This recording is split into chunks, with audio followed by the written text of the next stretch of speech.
नमस्कार। प्रस्तुत है मुंशी प्रेमचंद जी की लिखी कहानी अलग्य ओझा। कहानी सुनने से पहले अगर आपने अभी तक मेरे चैनल को सब्सक्राइब नहीं किया है तो चैनल को सब्सक्राइब जरूर करें। आइए चलते हैं कहानी की ओर। भोला महतो ने पहली स्त्री के मर जाने के बाद दूसरी सगाई की तो उसके लड़के रग्गू के लिए बुरे दिन आ गए। रग्गू की उम्र उस समय केवल 10 वर्ष की थी। चैन से गांव में गुल्ली डंडा खेलता फिरता था। माँ के आते ही चक्की में जुटना पड़ा। पन्ना रूपवती स्त्री थी और रूप और गर्भ से चोली दामन का नाता है। वो अपने हाथों से कोई मोटा काम न करती। गोबर रग्गू निकालता, बैलों को सानी रग्गू देता, रग्गू ही झूठे बर्तन मांजता। भोला की आंखें कुछ ऐसी फिरीकी, उसे अब रग्गू रग्गू में सब बुराइयां ही बुराइयां नजर आती। पन्ना की बातों को प्राचीन मर्यादा अनुसार आंखें बंद करके मान लेता। रघु की शिकायतों की जरा भी परवाह ना करता। नतीजा यह हुआ कि रघु ने शिकायत करना छोड़ दिया। किसके सामने रोए? बाप ही नहीं, सारा गांव उसका दुश्मन था। बड़ा जिद्दी लड़का है। पन्ना को तो कुछ समझता ही नहीं। बेचारी उसका दुलार करती है, खिलाती पिलाती है। यह उसी का फल है। दूसरी औरत होती तो निबाह ना होता। वो तो कहो, पन्ना इतनी सीधी सादी है कि निबाह है। सबल की शिकायतें सब सुनते हैं, निर्बल की फरियाद भी कोई नहीं सुनता। रघु के हृदय माँ की ओर से दिन दिन फटता जाता था। यहाँ तक कि 8 साल गुजर गए और एक दिन भोला के नाम मृत्यु का संदेश आ पहुँचा। पन्ना के 4 बच्चे थे, 3 बेटे और 1 बेटी। इतना बड़ा खर्च और कमाने वाला कोई नहीं। रघु अब क्यों बात पूछने लगा? यह मानी हुई बात थी। अपनी स्त्री लाएगा और अलग रहेगा। स्त्री आकर और भी आग लगाएगी। पन्ना के चारों ओर अंधेरा ही अंधेरा दिखाई देता था। पर कुछ भी हो, वो रघु की आश्रित घर बनकर घर में ना रहेगी। जिस घर में उसने राज किया उसमें अब लौंडी ना बनेगी। जिस लौंडे को अपना गुलाम समझा उसका मुंह न ताकेगी। वह सुंदर थी, अवस्था भी कुछ ज्यादा ना थी। जवानी अपनी पूरी बहार पर थी। क्या वो कोई दूसरा घर नहीं कर सकती? यही ना होगा, लोग हंसेंगे बला से। उसकी बिरादरी में क्या ऐसा होता नहीं? ब्राह्मण ठाकुर थोड़े ही थे कि नाक कट जाएगी। यह तो ऊंची जातों में होता है। घर में चाहे जो कुछ करो, बाहर पर्दा ढका रहे। वो तो संसार को दिखाकर दूसरा घर कर सकती है। फिर वो रघु की दबेल बनकर क्यों रही? भोला के मरे 1 महीना गुजर चुका था। संध्या हो चुकी थी। पन्ना इसी चिंता में पड़ी हुई थी कि सहसा उसे ख्याल आया, लड़के घर में नहीं है। यह बैलों की लौटने की बेला है, कहीं कोई लड़का उनके नीचे न आ जाए। अब द्वार पर कौन है जो उनकी देखभाल करेगा? रघु को मेरे लड़के फूटी आंखें नहीं भाते, कभी हंसकर नहीं बोलता। घर से बाहर निकली तो देखा रघु सामने झोंपड़े में बैठा हुक्की गडेरिया बना रहा है। तीनों लड़के उसे घेरे खड़े हैं और छोटी लड़की गर्दन में हाथ डाले उसकी पीठ पर सवार होने की चेष्टा कर रही है। पन्ना को अपनी आंखों पर विश्वास न आया। आज तो ये नई बात है। शायद दुनिया को दिखाता है कि मैं अपने भाइयों को कितना चाहता हूँ और मन में छुरी रखी हुई है। घात मिले तो जान ही ले ले। काला सांप है, काला सांप, कठोर स्वर में बोली। तुम सब के सब वहाँ क्यों रहते हो? घर में आ जाओ, सांझ की बेला है, गोरू आते होंगे। रघु ने विनीत नेत्रों से देखकर कहा, मैं तो हूँ ही काकी, डर किस बात का है? बड़ा लड़का केदार बोला, काकी रघु दादा ने हमारे लिए 2 गाड़ियाँ बना दी हैं। यह देख, एक पर हम और खन्नू बैठेंगे, दूसरी पर लक्ष्मण और जुनिया। दादा दोनों गाड़ियाँ खींचेंगे। यह कहकर वो कोने से 2 छोटी छोटी गाड़ियाँ निकाल लाया। 4 पहिए लगे थे, बैठने के लिए तख्ते और रोक के लिए दोनों तरफ बाजू थे। पन्ना ने आश्चर्य से पूछा, ये गाड़ियाँ किसने बनाई? केदार ने चिढ़कर कहा, रघु दादा ने बनाई हैं, और किसने? भगत के घर से वसूला और रुखानी लाए और चटपट बना दी। खूब दौड़ती हैं काकी, बैठ खुन्नू में खींचूं। खुन्नू गाड़ी में बैठ गया। केदार खींचने लगा। चरचर का शोर हुआ, मानो गाड़ी भी इस खेल में लड़कों के साथ शरीक है। लक्ष्मण ने दूसरी गाड़ी पर बैठकर कहा, दादा खींचो। रघु ने जुनिया को भी गाड़ी में बिठा दिया और गाड़ी खींचता हुआ दौड़ा। तीनों लड़के तालियां बजाने लगे। पन्ना चकित नेत्रों से यह दृश्य देख रही थी और सोच रही थी कि ये वही रघु है या और। थोड़ी देर के बाद दोनों गाड़ियां लौटी। लड़के घर में जाकर इस यान यात्रा की अनुभव बयान करने लगे। कितने खुश थे सब, मानो हवाई जहाज पर बैठ आए हों। खन्नू ने कहा, काकी सच पेट दौड़ रहे थे। लक्ष्मण और बचिया कैसी भागी, सबकी सब दौड़ी। केदार ने कहा, काकी रघु दादा दोनों गाड़ियां एक साथ खींच ले जाते हैं। दुनिया सबसे छोटी थी, उसकी व्यंजना शक्ति उछल कूद और नेत्रों तक परिमित थी, तालियां बजाकर नाच रही थी। खन्नू ने कहा, अब हमारे घर गाय भी आ जाएगी काकी। रघु दादा ने गिरधारी से कहा है कि हमें एक गाय ला दो। गिरधारी बोला, कल लाऊंगा। केदार ने कहा, 3 सेर दूध देती है काकी, खूब दूध पिएंगे। इतने में रघु भी अंदर आ गया। पन्ना ने अवेलना की दृष्टि से देखकर पूछा, क्यों रघु, तुमने गिरधारी से कोई गाय मांगी है? रघु ने क्षमा प्रार्थना के भाव से कहा, हाँ मांगी तो है, कल लाएगा। पन्ना ने कहा, रुपए किसके घर से आएंगे, ये भी सोचा है? रघु ने कहा, सब सोच लिया है काकी। मेरी यह मोहर है ना, इसके 25 रुपए मिल रहे हैं। 5 रुपए बचिया के मुजरा दे दूंगा, बस गाय अपनी हो जाएगी। पन्ना सन्नाटे में आ गई। अब उसका अविश्वासी मन भी रघु के प्रेम और सज्जनता को अस्वीकार न कर सका। बोली, मोहर को क्यों बेच देते हो? गाय को अभी कौन जल्दी है, हाथ में पैसे हो जाए तो ले लेना। सूना सूना गला अच्छा ना लगेगा। इतने दिनों गाय नहीं रही तो क्या लड़के नहीं जिए? रघु दार्शनिक भाव से बोला, बच्चों के खाने पीने के यही दिन है काकी, इस उम्र में ना खाया तो फिर क्या खाएंगे? मोहर पहनना मुझे अच्छा भी नहीं मालूम होता। लोग समझते होंगे कि बाप तो मर गया, इसे मोहर पहनने की सूची है। भोला महतो तो गाय की चिंता ही में चल बसे, ना रुपए आए और ना गाय मिली। मजबूर थे।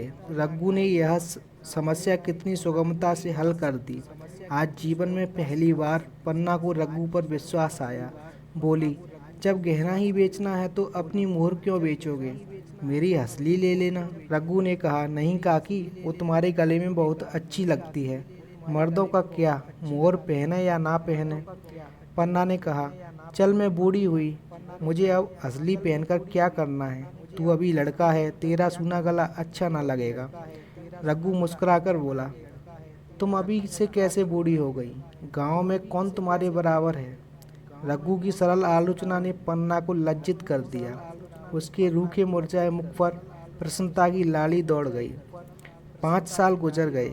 रघु का सा मेहनती ईमानदार बात का धनी दूसरा किसान गांव में न था। पन्ना की इच्छा के बिना कोई काम न करता। उसकी उम्र अब 23 साल की हो गई थी। पन्ना बार बार कहती, भैया बहू को विदा करा लाओ, कब तक नहर में पड़ी रहेगी? सब लोग मुझी को बदनाम करते हैं कि यह बहू को नहीं आने देती, मगर रघु टाल देता था। कहता है कि अभी जल्दी क्या है, उसे अपनी स्त्री के रंग ढंग का कुछ परिचय दूसरों से मिल चुका था। ऐसी औरत को घर में लाकर वो अपनी शांति में बाधा नहीं डालना चाहता था। आखिर एक दिन पन्ना ने जिद करके कहा, तो तुम ना लाओगे? कह दिया कि अभी कोई जल्दी नहीं है। तुम्हारे लिए जल्दी ना होगी, मेरे लिए तो जल्दी है। मैं आज आदमी भेजती हूँ। पछताओगी काकी, उसका मिजाज अच्छा नहीं है। तुम्हारी बला से जब मैं उससे बोलूँगी ही नहीं तो वो हवा से लड़ेगी। रोटियां तो बना लेगी, मुझसे भीतर बाहर का सारा काम नहीं होता। मैं आज बुलाए लेती हूँ। बुलाना चाहती हो बुला लो, मगर फिर यह न कहना कि यह मेहरिया को ठीक नहीं करता, उसका गुलाम हो गया। न कहूँगी, जाकर 2 साड़ियाँ और मिठाई ले आओ। तीसरे दिन मुलिया मैके से आ गई। दरवाजे पर नगाड़े बजे, शहनाइयों की मधुर ध्वनि आकाश में गूंजने लगी। मुंह दिखावे की रस्म अदा हुई। वह इस मरुभूमि में निर्मल जल धारा थी। गेहुआ रंग था, बड़ी बड़ी नोकीली पलकें, कपोलों पर हल्की सुर्खी, आंखों में प्रबल आकर्षण। रघु उसे देखते ही मंत्रमुग्ध हो गया। प्रातःकाल पानी का घड़ा लेकर चलती, तब उसका गेहुआ रंग प्रभात की सुनहली किरणों से कुंदन हो जाता, मानो ऊषा अपनी सारी सुगंध, सारा विकास और सारा उन्माद लिए मुस्कुराती चली जाती हो। मुलिया मैके से ही जली भुनी आई थी। मेरा शौहर छाती फाड़कर काम करे और पन्ना रानी बनी बैठी रहे, उसके लड़के रईसजादे बने घूमे। मुलिया से यह बर्दाश्त न होगा। वह किसी की गुलामी न करेगी। अपने लड़के तो अपने होते ही नहीं, भाई किसके होते हैं। जब तक पर नहीं निकलते रघु को घेरे हुए हैं, ज्यों ही जरा सियाने हुए पर झाड़कर निकल जाएंगे, बात भी ना पूछेंगे। एक दिन उसने रघु से कहा, तुम्हें इस तरह गुलामी करनी हो तो करो, मुझसे ना होगी। रघु ने कहा, तो फिर क्या करूं, तू ही बता। लड़के तो अभी घर का काम करने लायक भी नहीं हुए हैं। मूलिया ने कहा, लड़के रावत की हैं, कुछ तुम्हारे नहीं हैं। यही पन्ना है जो तुम्हें दाने दाने को तरसाती थी। सब सुन चुकी हूँ, मैं लौड़ी बनकर ना रहूंगी। रुपए पैसे का मुझे हिसाब नहीं मिलता, ना जाने तुम क्या लाते हो और वो क्या करती है। तुम समझते हो रुपए घर में ही तो है, मगर देख लेना तुम्हें जो एक फूटी कौड़ी भी मिले। रघु ने कहा, रुपए पैसे तेरे हाथ में देने लगूं तो दुनिया क्या कहेगी, ये तो सोच। मूलिया ने कहा, दुनिया जो चाहे कहे, दुनिया के हाथों बिकी नहीं हूँ। देख लेना बाढ़ लीप कर हाथ काला ही रहेगा। फिर तुम अपने भाइयों के लिए मरो, मैं क्यों मरूं। रघु ने जवाब न दिया। उसे जिस बात का वह था वो इतनी जल्दी सिर पर आ पड़ी। अब अगर उसने बहुत तत्वतत्ती किया तो साल 6 महीने और काम चलेगा। बस आगे ये डोंगा चलता नजर नहीं आता। बकरे की माँ कब तक खैर मनाएगी। एक दिन पन्ना ने महुए का सुखावन डाला। बरसात शुरू हो गई थी। बखार में अनाज गीला हो रहा था। मुलिया से बोली, बहू जरा देखती रहना, मैं तालाब से नहा आऊं। मुलिया ने लापरवाही से कहा, मुझे नींद आ रही है, तुम बैठकर देखो। एक दिन ना नहाओगी तो क्या हो जाएगा। पन्ना ने साड़ी उठाकर रख दी, नहाने ना गई। मुलिया का वार खाली गया। कई दिन के बाद शाम को पन्ना धान रोप कर लौटी। अंधेरा हो गया था। दिन भर की भूखी थी। आशा थी बहू ने रोटी बना रखी होंगी, मगर देखा तो यहाँ चूल्हा ठंडा पड़ा हुआ था और बच्चे मारे भूख के तड़प रहे थे। मुलिया से आहिस्ते पूछा, आज अभी चूल्हा नहीं जला। केदार ने कहा, आज दोपहर को भी चूल्हा नहीं जला काकी, भाभी ने कुछ बनाया ही नहीं। पन्ना ने कहा, तो तुम लोगों ने खाया क्या।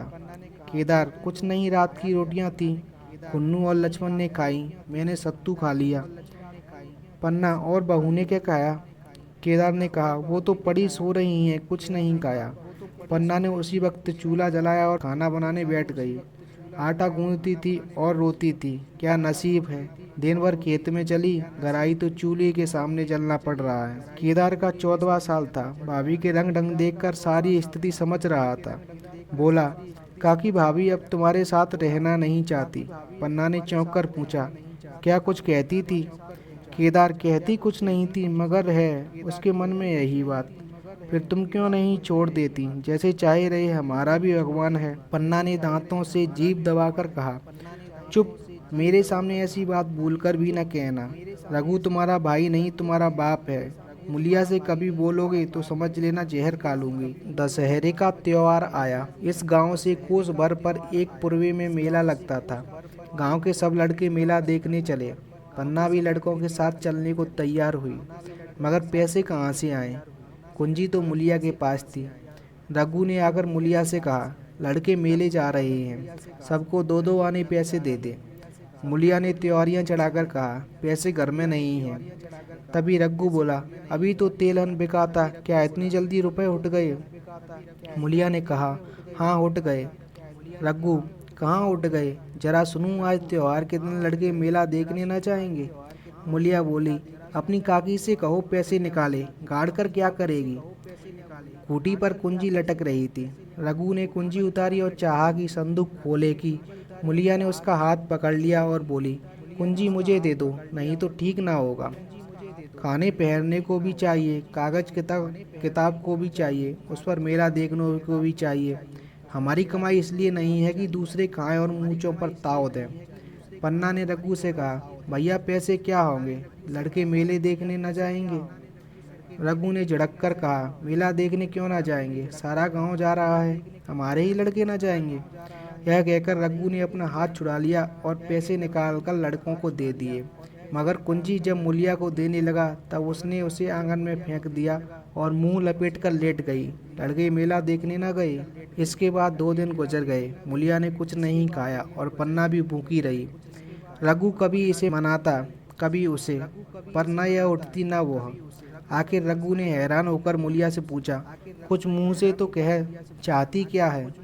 मुलिया ने धरती को संबोधित करके कहा, मैं कुछ नहीं चाहती, मुझे मेरे घर पहुंचा दें। रघु ने कहा, अच्छा होठ बना खा, पहुंचा दूंगा। मुलिया ने रघु की ओर आंखें उठाईं। रघु उसकी सूरत देखकर डर गया। वह माधुर्य, वह मोहकता, वो लावण्य गायब हो गया था। दांत निकल आए थे, आंखें फट गई थी और नथुने पड़क रहे थे। अंगारे की सी लाल आंखों से देखकर बोली, अच्छा तो काकी ने यह सलाह दी है, यह मंत्र पढ़ाया है, तो यहाँ ऐसी कच्ची नहीं हूँ। तुम दोनों की छाती पर मूंग दलूंगी, हो किस फेर में। रघु ने कहा, अच्छा तो मूंग ही दल लेना, कुछ खा पी ले तभी तो मूंग दल सकेगी। मुलिया ने कहा, अब तो तभी मुंह में पानी डालूंगी जब घर अलग हो जाएगा। बहुत झेल चुकी, अब नहीं झेला जाता। रघु सन्नाटे में आ गया। 1 मिनट तक तो उसके मुंह में आवाज ही न निकली। अलग होने की उसने सपने में भी कल्पना नहीं की थी। उसने गांव में 2-4 परिवारों का अलग होते देखा था।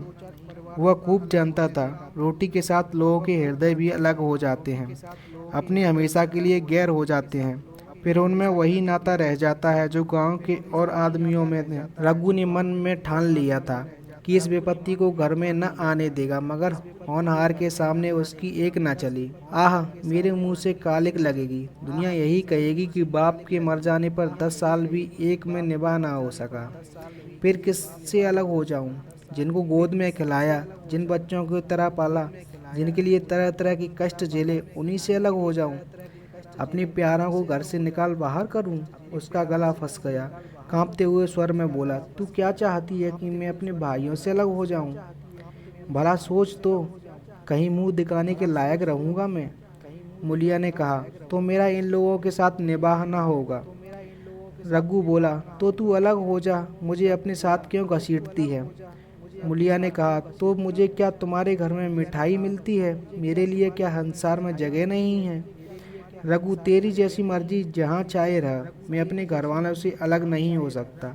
जिस दिन इस घर में 2 चूल्हे जलेंगे, उस दिन मेरे कलेजे के 2 टुकड़े हो जाएंगे। मैं यह चोट नहीं सह सकता। तुझे जो तकलीफ हो वह मैं दूर कर सकता हूँ। माल असबाब की मालकिन तू है ही, अनाज पानी तेरे हाथ ही है। अब रह गया क्या? अगर कुछ काम धंधा करना नहीं चाहती, मत कर। भगवान ने मुझे समाई दी होती तो मैं कुछ तिनका तक उठाने न देता।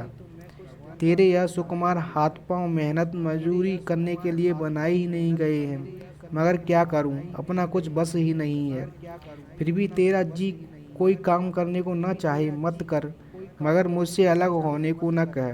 तेरे पैरों पड़ता हूँ। मुलिया ने सिर से आंचल खिसकाया और जरा समीप आकर बोली, मैं काम करने से नहीं डरती, ना बैठे बैठे खाना चाहती हूँ, मगर मुझसे किसी की धौंस नहीं सही जाती। तुम्हारी ही काकी घर का काम काज करती हैं तो अपने लिए करती हैं, अपने बाल बच्चों के लिए करती हैं, मुझ पर एहसान नहीं करती। फिर मुझ पर धौंस क्यों जमाती हैं?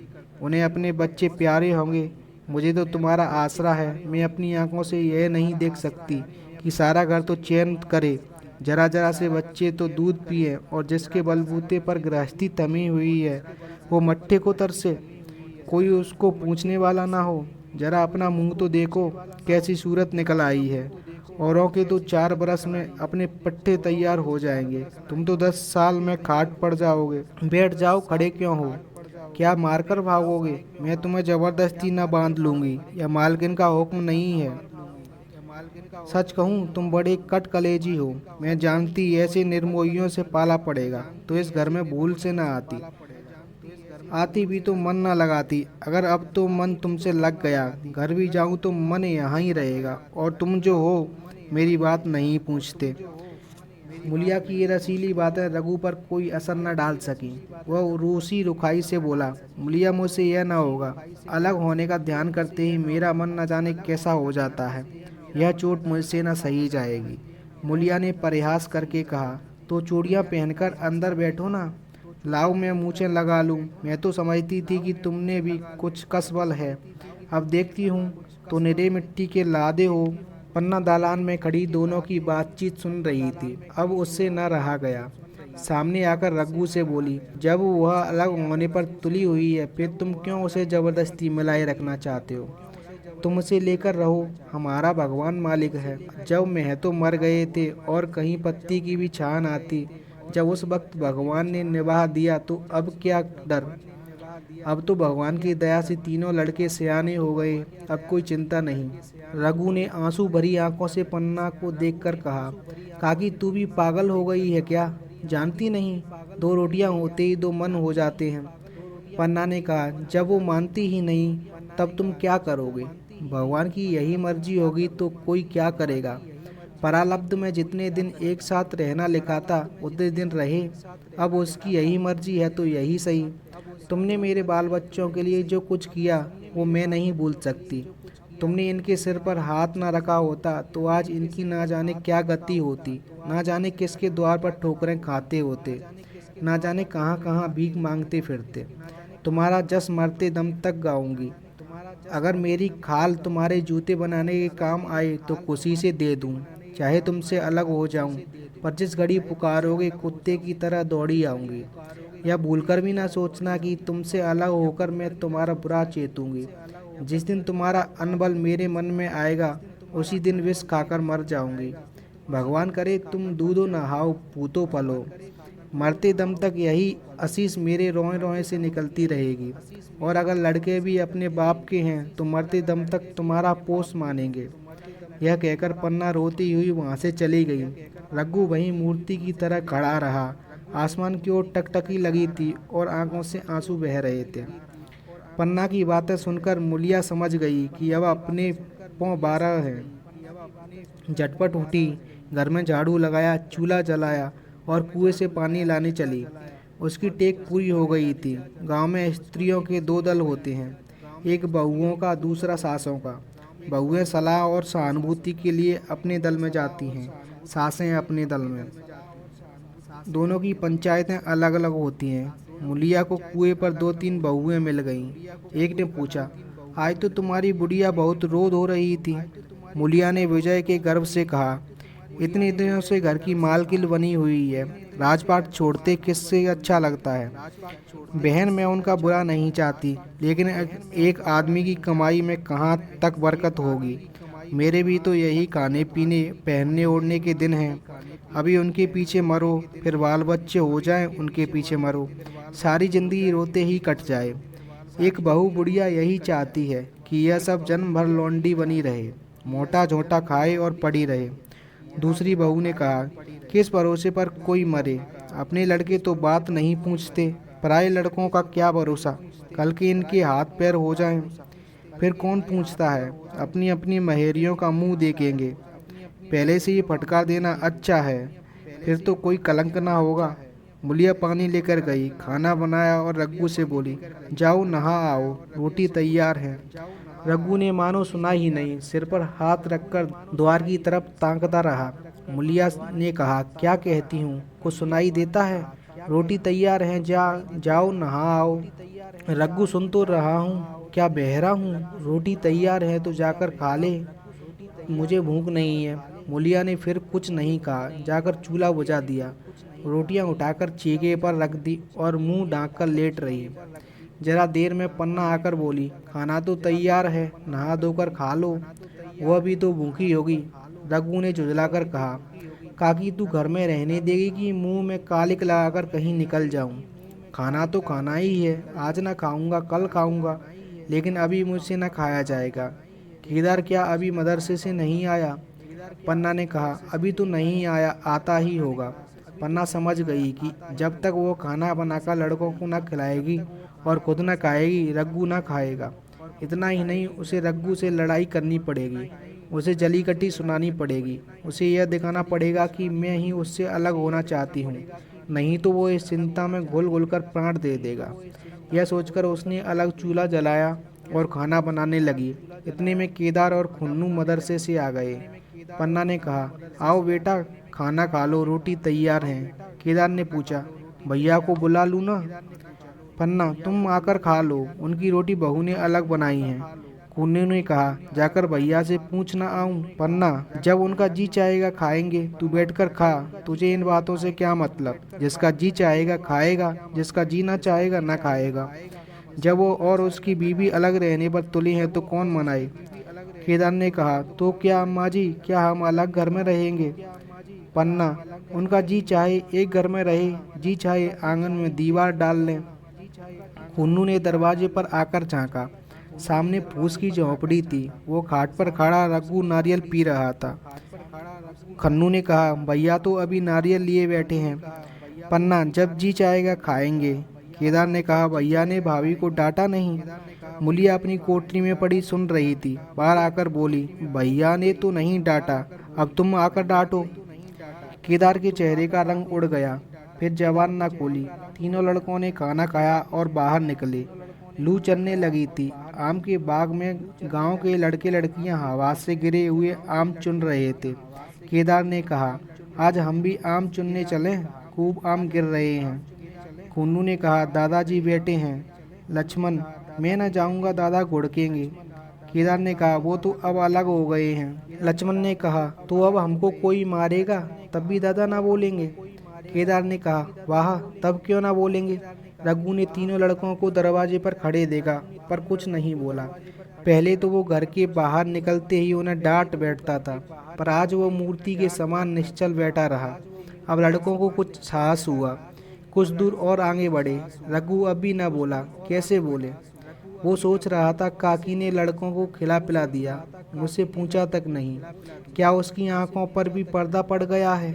अगर मैंने लड़कों को पुकारा और वो ना आए तो मैं उनको मार पीट तो ना सकूंगा। लू में सबके सब मारे मारे फिरेंगे, कहीं बीमार ना पड़ जाएं।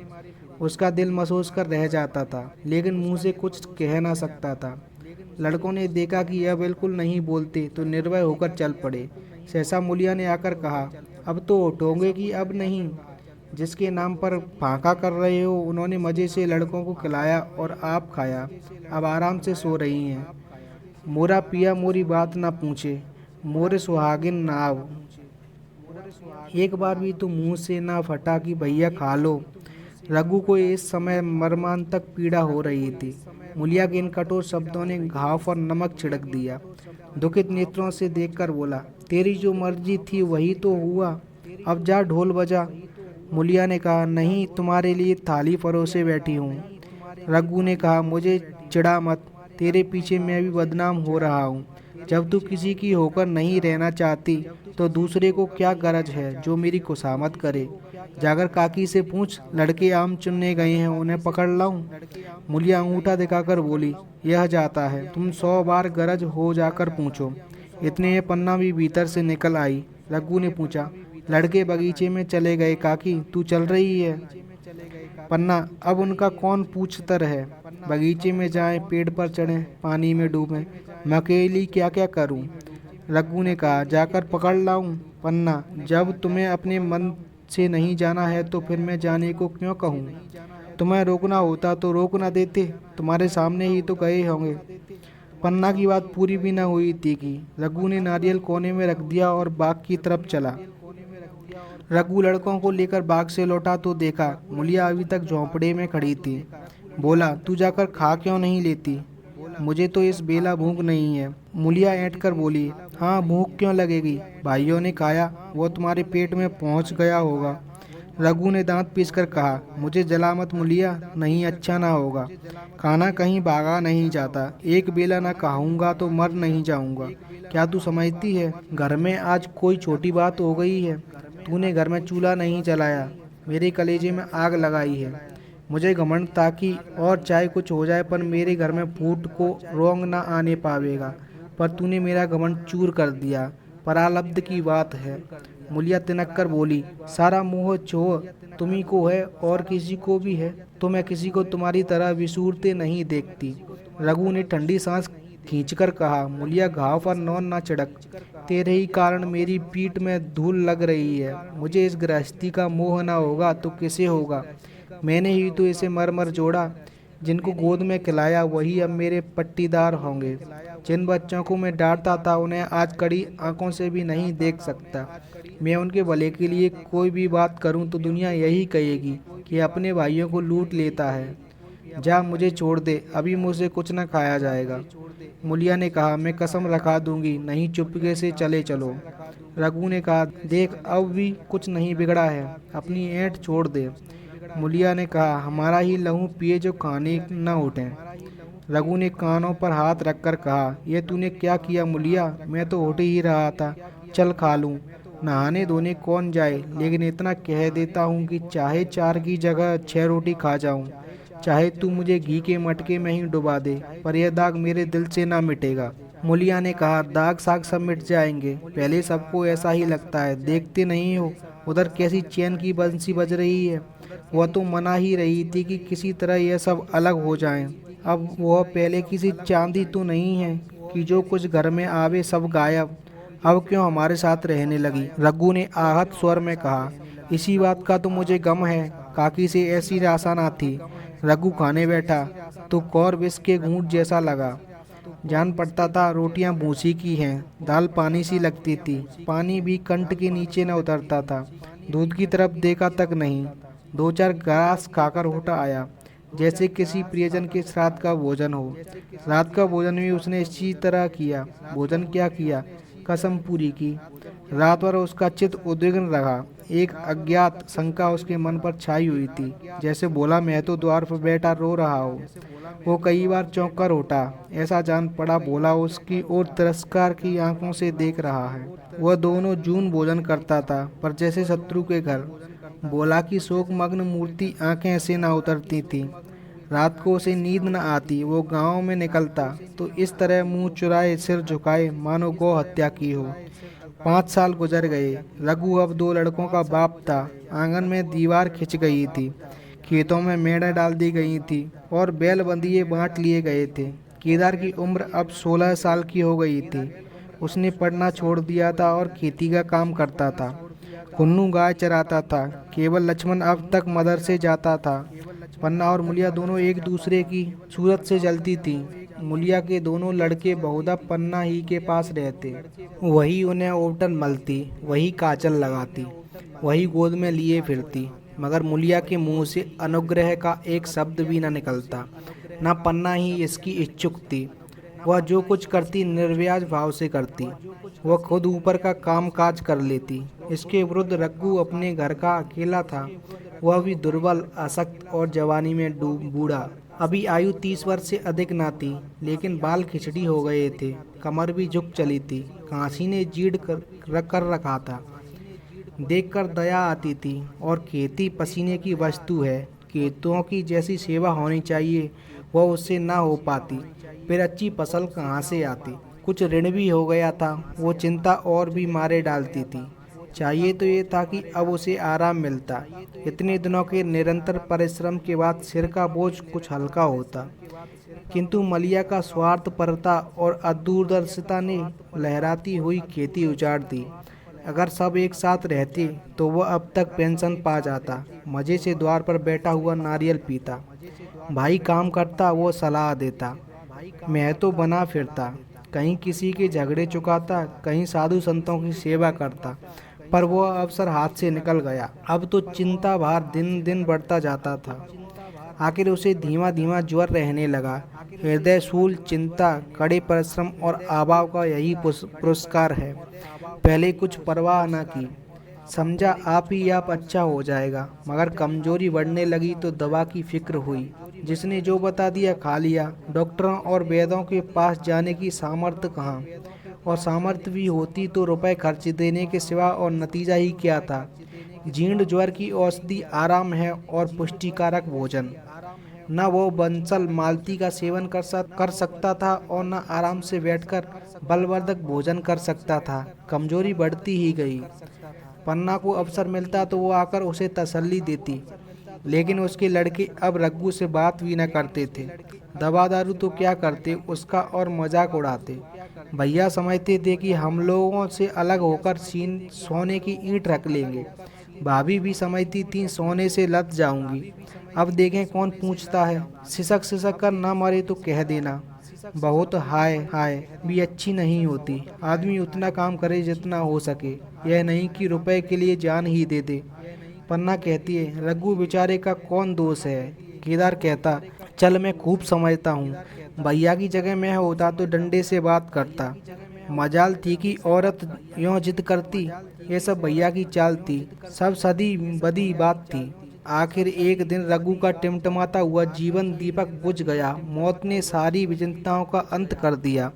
अंत समय उसने केदार को बुलाया था, पर केदार को उक में पानी देना था। डरा कहीं ना भेज दे, बहाना बता दिया।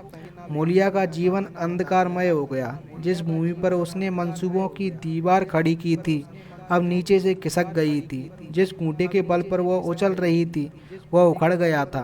गांव वालों ने कहना शुरू किया, ईश्वर ने कैसा तत्काल दंड दिया। बेचारी मारे लाज के अपने दोनों बच्चों के लिए रोया करती। गांव में किसी को मुंह दिखाने का साहस ना होता। प्रत्येक प्राणी उससे कहता हुआ मालूम होता था, मारे घमंड के धरती पर पांव न रखती थी। आखिर सजा मिल ही गई नहीं। अब इस घर में कैसे निभा होगा? वह किसके सहारे रहेगी? किसके बल पर खेती होगी?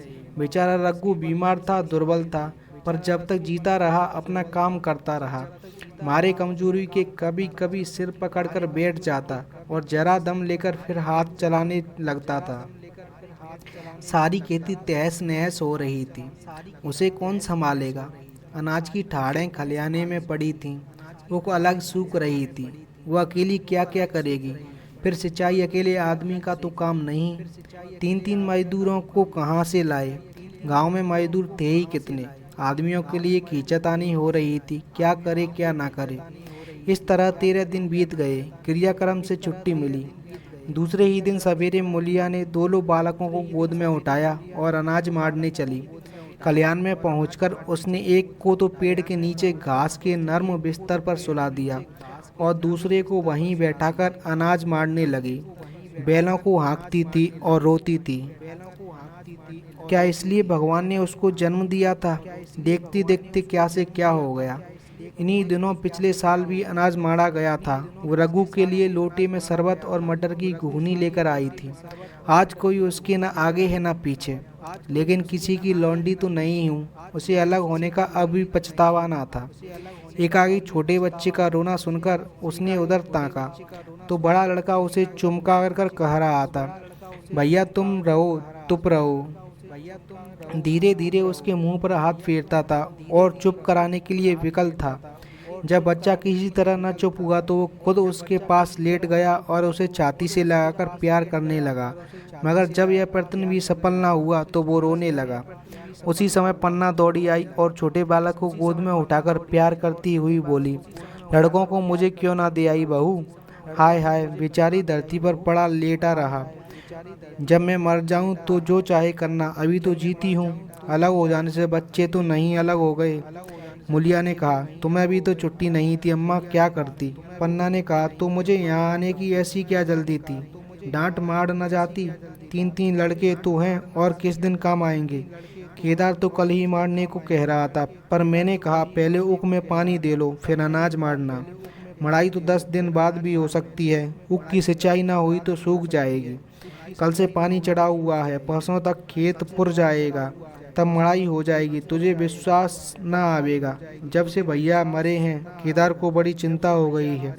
दिन में 100 बार पूछता है, भाभी बहुत रोती तो नहीं है?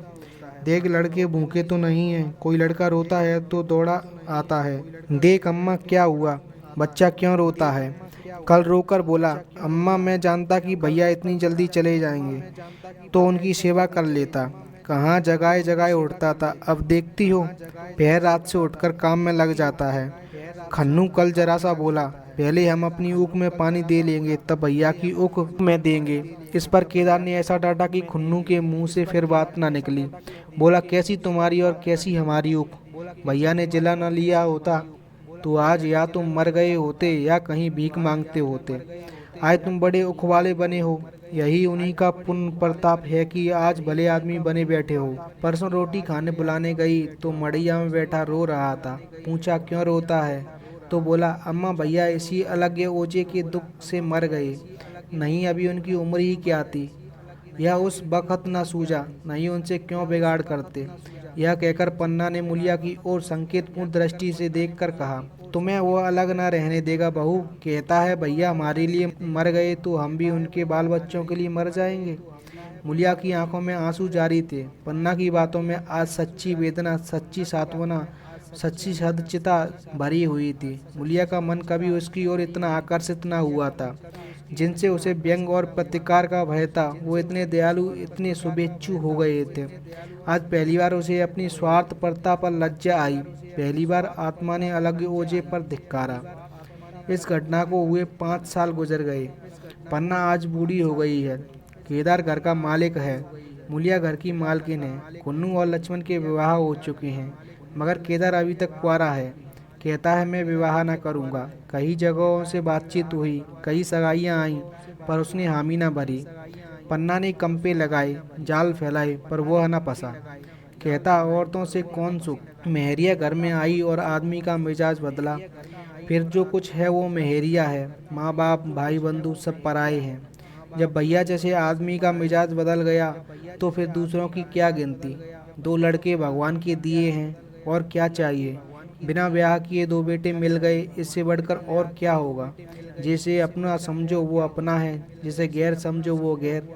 एक दिन पन्ना ने कहा, तेरा वंश कैसे चलेगा। केदार, मेरा वंश तो चल रहा है, दोनों लड़कों को अपना ही समझता हूँ। पन्ना ने कहा, समझने ही पर है तो तू मुलिया को भी अपनी मेहरिया समझता होगा। केदार ने जपते हुए कहा, तुम तो गाली देती हो अम्मा। पन्ना, गाली कैसी, तेरी भाभी ही तो है। केदार ने कहा, मेरे जैसे लट्ट गवार को क्या पूछने लगी। पन्ना, तू करने को कहे तो मैं उससे पूछूं। केदार, नहीं मेरी अम्मा, कहीं रोने गाने न लगे। पन्ना ने कहा, तेरा मन हो तो मैं बातों बातों में उसके मन की थाह लूं। केदार, मैं नहीं जानता, जो चाहे कर। पन्ना केदार के मन की बात समझ गई। लड़के का दिल मुलिया पर आया हुआ है, पर संकोच और भय के मारे कुछ नहीं कहता। उस दिन उसने मुलिया से कहा, क्या करूं बहू, मन की लालसा मन में ही रह जाती है। केदार का घर भी बस जाता तो मैं निश्चय हो जाती। मुलिया ने कहा, वो तो करने ही नहीं कहते। पन्ना ने कहा, कहता है ऐसी औरत मिले जो घर में मेल से रहे तो कर लूं। मुलिया ने कहा, ऐसी औरत कहाँ मिलेगी, कहीं ढूंढो।